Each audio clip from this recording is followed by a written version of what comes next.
j'espère que vous allez bien. Aujourd'hui, j'ai envie de faire une vidéo un peu plus personnelle que d'habitude parce que j'ai ressenti le besoin de partager une partie de mon parcours et surtout une chose que j'aurais aimé comprendre beaucoup plus tôt. J'ai été diagnostiquée en octobre 2025 d'un trouble anxieux généralisé et une dépression. Et avec le recul, je pense que ça fait déjà longtemps que je n'allais vraiment pas bien. Probablement depuis 2018, après la fin d'une relation amoureuse. À cette époque-là, je ne mettais pas de mots sur ce que je vivais. Je pensais vraiment traverser une période difficile et surtout, je pensais vraiment être capable de tout gérer toute seule. Dans mon esprit, la dépression était associée à quelque chose de très négatif. Je voyais ça comme une faiblesse, comme un manque de volonté et surtout comme quelque chose qui impliquait forcément des médicaments. J'étais contre la prise d'un traitement et parce que pour moi en fait ça voulait dire échouer à me relever par moi-même, en essayant de faire semblant que tout allait bien, en avançant avec des hauts et des bas, en lançant des projets, en arrêtant d'autres, en apprenant de moi-même, mais sans vraiment comprendre ce qui se passait profondément. Avec le temps, plusieurs choses dans ma vie ont commencé à peser de plus en plus lourd, notamment ma situation professionnelle et financière. Le fait de gagner peu, de ne pas me sentir totalement alignée avec ma situation, a créé une pression constante qui alimentait mon anxiété et accentuait certains moments de dépression. Et ce que j'ai compris avec le recul, c'est que ce n'était pas une seule chose qui n'allait pas, mais un ensemble de facteurs qui s'accumulaient. Et quand la dépression s'est vraiment installée, je me suis retrouvée complètement perdue. Je ne comprenais pas pourquoi me lever le matin devenait si difficile, pourquoi des choses que j'aimais auparavant ne me procuraient plus de plaisir, et pourquoi je me sentais parfois comme une charge pour les autres. Je me posais énormément de questions, mais je n'avais pas les réponses. Et ça crée encore plus de confusion et de culpabilité. J'aurais aimé comprendre que la dépression n'est pas un choix et qu'elle ne se résume pas à un manque de motivation.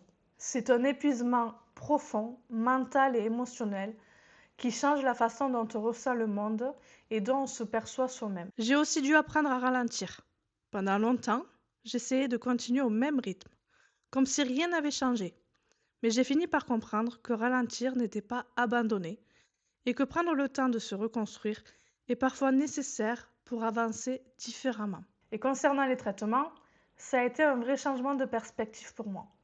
Moi qui étais totalement contre au départ, j'ai compris que ce n'était pas une faiblesse, ni une honte, mais simplement un outil parmi d'autres pour m'aider à traverser cette période. Accepter ça, ça n'a pas été facile, mais ça m'a appris à être moins dure avec moi-même. Et une autre chose importante que j'ai apprise, c'est que lorsqu'on traverse une dépression, on peut devenir son propre pire critique.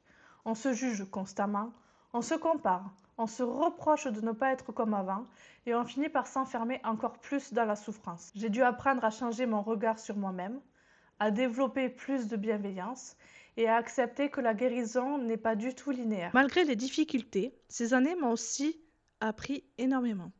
J'ai perdu certaines relations amicales de longue date et sur le moment, ça a été extrêmement douloureux. Mais avec le recul, je comprends aujourd'hui que ces pertes ont été bénéfiques.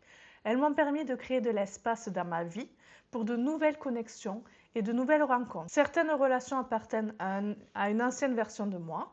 Et quand on change intérieurement, certaines connexions ne suivent plus du tout. Au début, c'est difficile à accepter, mais ces pertes sont en réalité une porte ouverte à des expériences beaucoup plus enrichissantes. Et une des expériences qui m'a énormément aidée à retrouver le sourire, ce sont les lives Twitch. Ces moments m'ont permis de rencontrer des personnes extraordinaires. Ces rencontres m'ont beaucoup donné le sourire, m'ont donné un regain.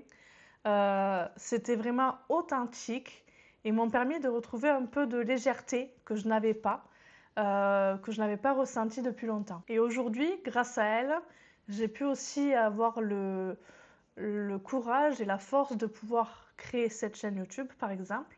Et c'est pour moi aujourd'hui un moyen de partager mon évolution et de transformer cette période difficile en quelque chose de constructif. Aujourd'hui, je suis encore en chemin. Je ne prétends pas avoir tout compris ni être complètement sortie de cette dépression. Au contraire, j'avance différemment.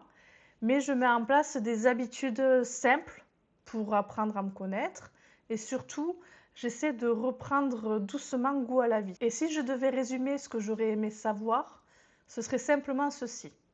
Vous n'êtes pas faible si vous souffrez. Vous n'êtes pas seul. Et demander de l'aide ne diminue pas votre valeur. Au contraire. Et parfois, certaines pertes ou expériences difficiles peuvent vous ouvrir des portes vers des moments, des rencontres, des sourires, des expériences que vous n'auriez jamais imaginées. Et si vous avez envie de suivre ce chemin avec moi, n'hésitez pas à vous abonner. Merci énormément d'avoir regardé cette vidéo. Prenez soin de vous et à très vite. Bye bye!